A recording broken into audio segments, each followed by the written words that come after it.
السلام علیکم۔ آج میں آپ کو حضرت دانیال علیہ السلام کا قصہ سنانے والی ہوں۔ اس سے پہلے اگر آپ میرے چینل پر نئے ہیں تو میرے چینل کو لائک اور سبسکرائب کر دیجئے گا۔ چلیں اپنے آپ قصے کا آغاز کرتے ہیں۔ ابی ابن دنیا فرماتے ہیں، حضرت عبداللہ بن ابی حزیل سے منقول ہے، فرمایا کہ بخت نصر کے ہاتھوں 2 شیر لگے تو بخت نصر نے دونوں کو ایک اندھے کنویں میں پھینکوا دیا۔ پھر حضرت دانیال علیہ السلام کو بھی ان کے ساتھ ڈال دیا، لیکن شیروں نے آپ کے ساتھ کوئی برا رویہ نہ اختیار کیا۔ پھر جب تک اللہ نے چاہا آپ اس کنویں میں رہے، اور جو انسانوں کو بھوک پیاس لگتی ہے آپ کو بھی لگی، تو اس کا بندوبست اللہ نے یوں کیا کہ یہاں سے کوسوں دور بیت المقدس میں حضرت ارمیہ کو وحی فرمائی کہ کھانا وغیرہ تیار کرو تاکہ حضرت دانیال علیہ السلام کو کھلایا جائے۔ حضرت ارمیہ نے عرض کیا، اے پروردگار، میں یہاں ارض مقدس میں ہوں اور کہاں وہ ارض بابل سرزمین عراق میں۔ فرمایا، جو ہم نے تم کو حکم دیا ہے وہ کرو، تمہارے لیے سواری کا بندوبست کریں گے۔ تو آپ نے کھانا وغیرہ تیار کر لیا اور اللہ نے سواری مہیا فرما دی، حتیٰ کہ آپ آنن فانن کنویں کے کنارے کھڑے پائے گئے۔ حضرت دانیال نے آواز دے کر پوچھا، کون ہے؟ فرمایا، میں ارمیہ ہوں۔ پوچھا، کیا چیز آپ کو یہاں لائی؟ فرمایا، مجھے آپ کے رب نے آپ کے پاس بھیجا ہے۔ حضرت دانیال نے فرمایا، کیا میرے رب نے مجھے یاد فرمایا ہے؟ فرمایا، ہاں۔ تو حضرت دانیال نے فرمایا، تمام تعریفیں اللہ کے لیے ہیں جو اپنے یاد کرنے والوں کو کبھی نہیں بھولتا۔ تمام تعریفیں اللہ ہی کے لیے ہیں جو اپنے امیدوار کو اس کی بات کا جواب دیتا ہے۔ تمام تعریفیں اللہ ہی کے لیے ہیں جو اپنے پر بھروسہ کرنے والوں کو غیروں کے حوالے نہیں کرتا۔ تمام تعریفیں اللہ ہی کے لیے ہیں جو احسان کا بدلہ بڑھا چڑھا کر احسان سے دیتا ہے۔ تمام تعریفیں اللہ ہی کے لیے ہیں جو صبر کے بدلے نجات مرحمت فرماتا ہے۔ تمام تعریفیں اللہ ہی کے لیے ہیں جو ہمارے کرب و اذیت کے بعد ہمیں تکلیف سے چھٹکارا دیتا ہے۔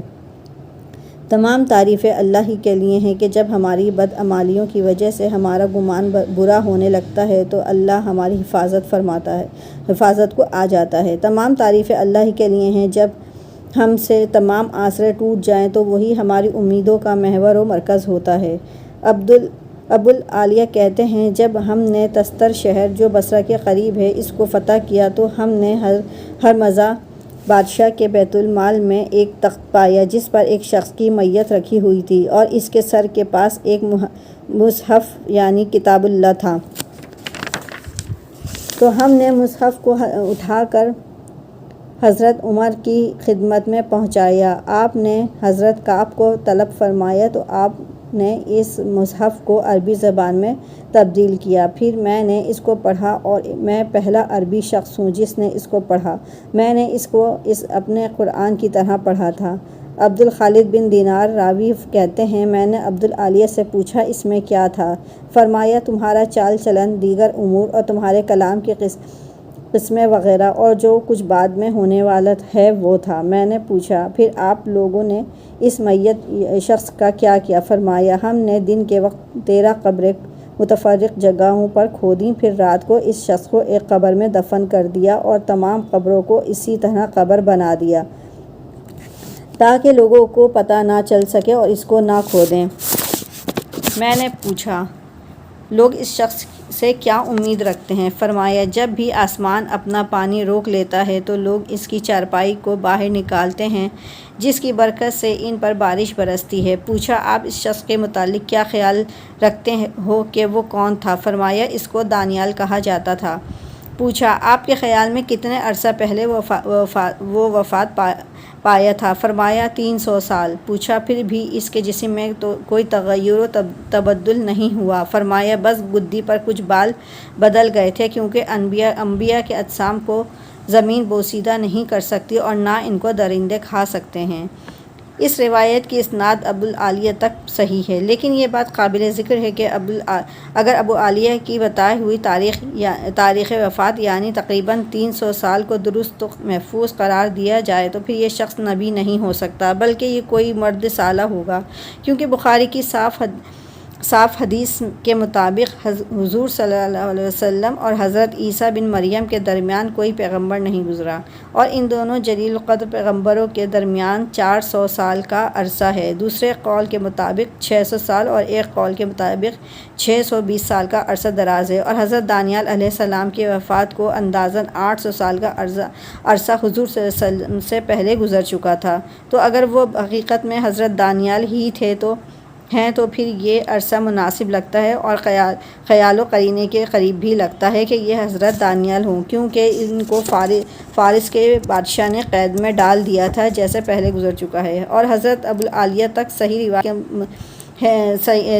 صحیح روایت کے ساتھ مروی ہے کہ حضرت دانیال علیہ السلام کی ناک کی لمبائی 1 بالش تھی، اور حضرت انس بن مالک سے ایک جید اسناد کے ساتھ مروی ہے کہ ان کی ناک کی لمبائی 1 ہاتھ تھی۔ اس صورت میں احتمال ہے کہ یہ بہت پہلے کے انبیاء میں سے ہوں، اور ابو بکر بن ابی دنیا نے احکام و قبور کتاب میں کہا۔ اشعث الاحمری سے مروی ہے واللہ اعلم کہ رسول اللہ صلی اللہ علیہ وسلم نے فرمایا کہ حضرت دانیال علیہ السلام نے اپنے پروردگار عز و جل سے دعا کی کہ ان کو امت محمدیہ میں دفنایا جائے۔ پھر حضرت ابو موسیٰ اشعری رضی اللہ تعالی عنہ نے تستر علاقہ فتح کر لیا تو حضرت دانیال علیہ السلام کو ایک تابوت میں پایا، جن کی رگیں اور مسام اپنی صحیح حالت پر برقرار تھے، اور رسول اکرم صلی اللہ علیہ وسلم نے فرمایا کہ جو دانیال کا پتہ بتائے گا تو تم کو اس کو جنت کی خوشخبری دینا۔ تو جس شخص نے ان کے متعلق اطلاع دی اس کا نام حرے قوس تھا، یا تو حضرت ابو موسیٰ اشعری نے حضرت عمر کو پیغام بھیجا تو آپ نے جواب بھیجا کہ حضرت دانیال کو دفن کر دو اور ہر قوس کو میرے پاس بھیج دو، کیونکہ حضور صلی اللہ علیہ وسلم نے ان کو جنت کی خوشخبری دی ہے۔ یہ روایت اس طریق سے مرسل ہے اور اس کے محفوظ ہونے میں نظر ہے، واللہ اعلم۔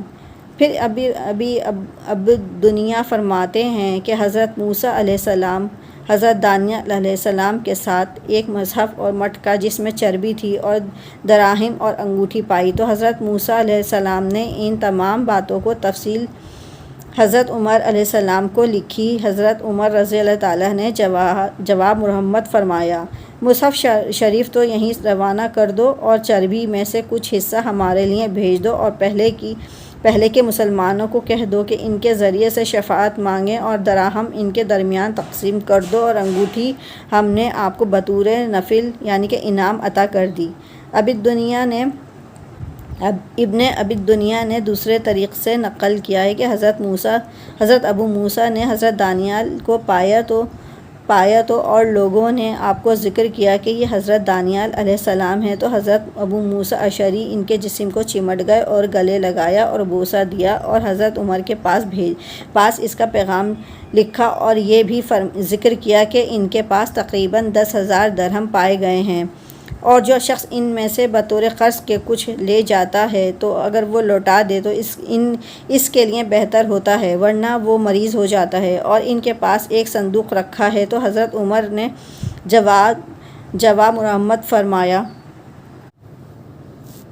کہ حضرت دانیال کی میت کو پانی اور بیری کے پتوں کے ساتھ غسل دیا جائے، پھر کفن پہنا کر ایسی جگہ دفنایا جائے کہ کسی کو ان کی قبر کے متعلق علم نہ ہو، اور مال کے متعلق حکم فرمایا کہ بیت المال میں لوٹا دیا جائے اور صندوق میری طرف روانہ کر دیا جائے، اور ان کی انگوٹھی آپ کو بطور انعام دے دی گئی۔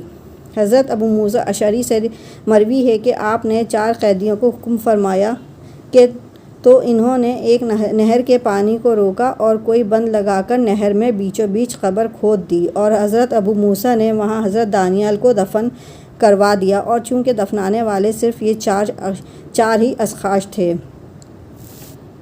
جب یہ واپس آئے تو آپ نے ان کی گردن اڑا دی، چونکہ ویسے بھی کافروں سے جنگ کے نتیجے میں قید ہوئے تھے، اس لیے ان کا قتل کرنا صحیح تھا۔ تو اس طرح یہ عظیم راز صرف اور صرف حضرت ابو موسیٰ اشعری کے سینے میں دفن ہو گیا۔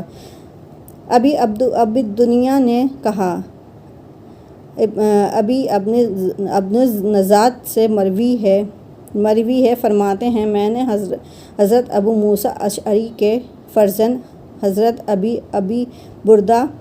ابن ابی بردہ کے ہاتھ میں ایک انگوٹھی دیکھی جس کے نگینے کا نقش تھا کہ 2 شیر ہیں جن کے درمیان میں ایک آدمی ہے اور دونوں شیر اس کو چاٹ رہے ہیں۔ تو حضرت ابن ابی بردہ نے فرمایا یہ اس میت کی انگوٹھی ہے جس کے متعلق اہل شہر کا خیال تھا کہ وہ حضرت دانیال علیہ السلام ہیں۔ حضرت ابو موسیٰ اشعری نے ان کے دفن کے دن ان سے یہ انگوٹھی لی تھی۔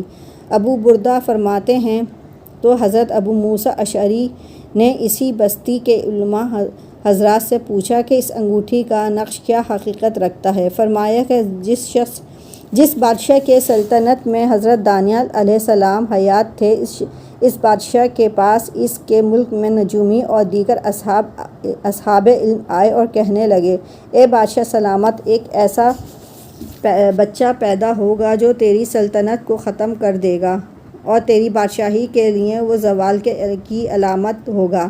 تو بادشاہ نے کہا اللہ کی قسم اس رات کوئی بچہ بھی پیدا ہوگا تو میں اس کو قتل کروا دوں گا، مگر پھر بھی چند لوگوں نے مل کر حضرت دانیال علیہ السلام کو شیروں کی کچھار میں رکھ دیا تاکہ اس طرف کسی کی توجہ مبذول نہ ہو۔ پھر شیروں اور اس کے بچوں نے حضرت دانیال علیہ السلام کو کچھ نقصان نہ پہنچایا بلکہ آپ کے ساتھ پیار و محبت سے پیش آئے اور آپ کو چاٹنے لگے اور آپ سے کھیل کود میں شروع ہو گئے۔ تو اس طرح اللہ نے شیروں کے ذریعے حضرت دانیال علیہ السلام کو نجات دے دی اور آپ اس عمر تک پہنچ گئے کہ اپنی حفاظت خود کر سکیں۔